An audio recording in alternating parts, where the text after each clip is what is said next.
Hey, how's it going everybody? Today I'm going to be talking about the movie Alice in Wonderland from 1951, based on the books Alice's Adventures in Wonderland and Through the Looking Glass by author Lewis Carroll. So Alice in Wonderland is definitely a movie I saw as a kid multiple times, I believe, but it was never really one of my favorites. I always found it to be a little bit unsettling, and it made me feel uncomfortable compared to the other Disney movies, and I still kind of feel that way. It's still not up there in terms of my classic Disney movie rankings. Not that I have a classic Disney movie rankings, but I wouldn't put it toward the top with all the other Disney movies that I love. So even now, rewatching this movie, I definitely understand why kid me found this movie to be a little bit unsettling, because I still think it's a little bit unsettling compared to like the feel-good Disney stories. But I will recognize, of course, that this movie is a classic and it does a lot of cool things.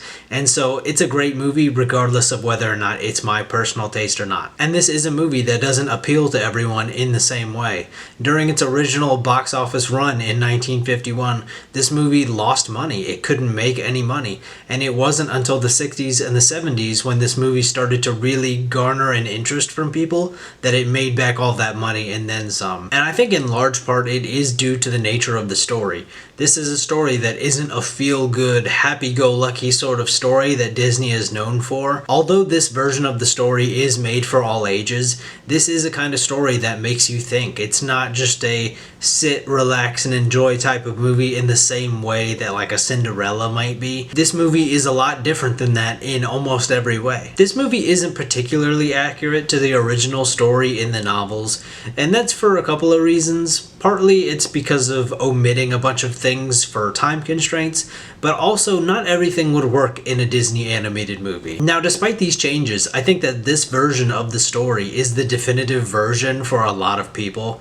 It's defined the way we think about these characters, some of their mannerisms, and the way they're designed. Alice wearing a blue dress and a white apron comes from this movie. That's not a thing from the novels. It originated here, and that's the way that we see that character and think of that character to this day. And if you're thinking about a character like the Cheshire Cat, you think about this version. You think about the way that that character looks in this movie. And so this version of the story is the most visually iconic iteration of these characters, but it's also influenced the way that they've been portrayed ever since. Now, maybe it's just me, but whenever I think of Alice in Wonderland, I don't immediately think of the soundtrack.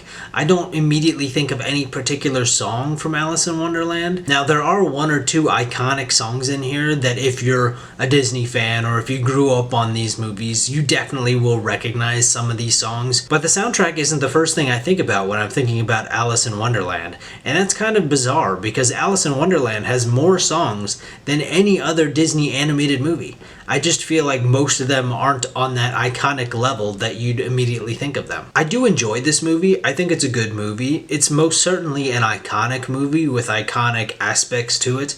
But again, it's never really been one of my favorites. Even upon rewatching it now, I don't see that changing at all. But if this is one of your favorite Disney movies, or if this is your favorite Disney movie, let me know in the comments down below. But yeah, that's really all I've got to say about Alice in Wonderland. I had a good time revisiting this movie. It had been a long time since I've seen this movie. I don't know how many years it's been, but I think it's been a longer time since I've seen Alice in Wonderland than it's been since I saw some of the other Disney movies that I rewatched for the channel. And so it was just nice to get a refresher on this movie and sort of fill in some of the details that I may have gotten a little fuzzy on. But yeah, if you want to help me out here on YouTube, liking this video, commenting on this video, subscribing to the channel, or checking out some of my other videos, all help me grow the YouTube channel. I've done some other Disney movies, animated movies, TV shows, a little bit of gaming here and there. I've kind of got a little bit of everything. So if any of that interests you, feel free to stick around. But yeah, until next time, bye.